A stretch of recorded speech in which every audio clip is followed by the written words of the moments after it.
بسم اللہ الرحمن الرحیم۔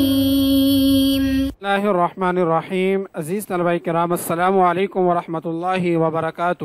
آج ہم اپنے کورس عالم اسلام کے وسائل و مسائل کا سبق نمبر 38 پڑھیں گے۔ آج کا ہمارا سبق اسلامی دنیا کے ایک ملک کے بوسنیا کے حصہ چہارم پر مشتمل ہوگا۔ اس حصہ چہارم کے اندر ہم اس ملک کے وسائل کے بارے میں گفتگو کریں گے۔ آج کے سبق کی جانب جانے سے پہلے پچھلے سبق کا خلاصہ جان لیتے ہیں کہ پچھلے سبق کے اندر ہم نے کن کن ابحاث پر گفتگو کی تھی۔ ہمارا پچھلا سبق اسی ملک کے حصہ سوم پر مشتمل تھا۔ پچھلے سبق کے اندر ہم نے 2 پوائنٹس پر گفتگو کی تھی۔ پہلا پوائنٹ جس پر ہم نے بات کی وہ اس ملک کے سلسلے حالات و واقعات تھے جو تاریخ کا ہی ایک حصہ ہے۔ اسی طرح پچھلے سبق کے اندر ہمارا دوسرا پوائنٹ اس ملک کا طرز حکومت تھا۔ یہ پچھلے سبق کے 2 اہم پوائنٹس ہیں جس پر ہم نے بات کی۔ آج کے سبق کے اہم ابحاث پر ایک نظر دوڑاتے ہیں کہ آج کے سبق کے اندر ہم کن کن ابحاث پر گفتگو کرنے جا رہے ہیں۔ آج کا سبق ہمارا ملک کے بوسنیا کے وسائل پر مشتمل ہے۔ آج کے سبق کے اندر ہم 5 پوائنٹس پر بات کریں گے۔ آج کے سبق کا ہمارا پہلا پوائنٹ اس ملک کی معدنیات ہوگا۔ اسی طرح آج کے سبق کا ہمارا دوسرا پوائنٹ اس ملک کے جنگلات ہیں۔ تیسرا پوائنٹ جس پر آج ہم گفتگو کریں گے وہ اس ملک کی زراعت اور آبی وسائل ہوں گے۔ چوتھے پوائنٹ کے اندر ہم اس ملک کی توانائی کے بارے میں جانیں گے۔ آج کے سبق کا ہمارا آخری پوائنٹ جیو تھرمل پوٹینشل ہوگا جو بوسنیا کے وسائل میں سے ایک اہم وسیلہ ہے۔ تو یہ آج کے سبق کے ہمارے 5 پوائنٹ ہیں جس پر ہم بات کرنے جا رہے ہیں۔ تو چلتے ہیں آج کے سبق کے پہلے پوائنٹ کی جانب یعنی معدنیات کی جانب اور جانتے ہیں کہ اس ملک کی معدنیات معیشت میں کیا کردار ادا کر رہی ہیں۔ بوسنیا ایک ایسا ملک ہے جس میں معدنی وسائل کی ایک متنوع رینج ہے جس نے اس کی اقتصادی ترقی میں اہم کردار ادا کیا ہے۔ آئیے اہم معدنیات پر ایک نظر دوڑاتے ہیں۔ بوسنیا میں سب سے زیادہ پائی جانے والی معدنیات میں سے ایک کوئلہ ہے۔ ملک میں لگنائٹ اور بیٹومینس کوئلے کے اہم ذخائر ہیں جو بنیادی طور پر وسطی اور شمال مشرقی حصوں میں پائے جاتے ہیں۔ کوئلے کی کان کنی کئی دہائیوں سے ملکی معیشت میں ایک اہم شعبہ رہا ہے۔ نکالا گیا کوئلہ بجلی کی پیداوار اور حرارتی اور صنعتی عمل کے لیے استعمال کیا جاتا ہے جو اسے توانائی کی پیداوار اور مجموعی توانائی کی حفاظت کے لیے ایک اہم وسیلہ بناتا ہے۔ بوسنیا لوہے کے کافی ذخائر کے لیے بھی جانا جاتا ہے۔ لوہے کی کان کونی اور پروسیسنگ ملک کے صنعتی شعبے میں اہم کردار ادا کرتی رہی ہے۔ کان کونی شدہ لوہے کو اسٹیل کی پیداوار میں استعمال کیا جاتا ہے جو تعمیر، مینوفیکچرنگ اور بنیادی ڈھانچے کی ترقی کے لیے بہت ہی ضروری ہے۔ بوسنیا میں ایک اور اہم معدنی وسیلہ باکسائٹ ہے جو بنیادی طور پر زینیکا ڈوبوج کینٹن میں واقع ہے۔ باکسائٹ ایلومینیم ایسک کا بنیادی ذریعہ ہے اور اس کا نکالنا اور پروسیسنگ ایلومینیم کی صنعت کو سپورٹ کرتی ہے۔ ایلومینیم وسیع پیمانے پر مختلف شعبوں میں استعمال ہوتا ہے۔ بوسنیا میں سیسا اور زنک دھاتوں کے کافی ذخائر ہیں جو بنیادی طور پر توزلا کینٹن میں پائے جاتے ہیں۔ یہ معدنیات مرکب دھاتوں، بیٹریوں کی پیداوار کے لیے اور اینٹی سنکنٹ ایجنٹ کے طور پر ضروری ہیں۔ سیسا اور زنک کی صنعت نے ملک کی برآمدی آمدنی میں نمایاں کردار ادا کیا ہے اور بہت سے شہریوں کے لیے روزگار کے مواقع فراہم کیے ہیں۔ تانبے کی کان کنی بوسنیا میں ایک اور اہم سرگرمی ہے، خاص طور پر بورکی شہر کے آس پاس کے علاقوں میں۔ کاپر ایک ورسٹائل دھات ہے جو برقی وائرنگ، تعمیراتی مواد اور مختلف صنعتوں میں استعمال ہوتی ہے۔ تانبے کی دھات کی کان کنی اور پروسیسنگ ملک کی صنعتی ترقی میں اہم کردار ادا کر رہی ہے اور ملکی اور بین الاقوامی دونوں منڈیوں کے لیے قیمتی خام مال مہیا کرتی ہے۔ بیان کردہ معدنیات کے علاوہ بوسنیا میں دیگر معدنیات جیسے کروم، نکل، یورینیم اور سونے کے ذخائر بھی موجود ہیں۔ یہ پیمانے میں نسبتاً چھوٹے ہیں لیکن یہ معدنیات اب بھی مزید دریافت اور استحصال کی صلاحیت رکھتی ہیں جو معاشی تنوع اور ترقی میں معاون ہیں۔ بوسنیا کی معدنیات بشمول کوئلہ، لوہا، باکسائٹ، سیسا، زنک،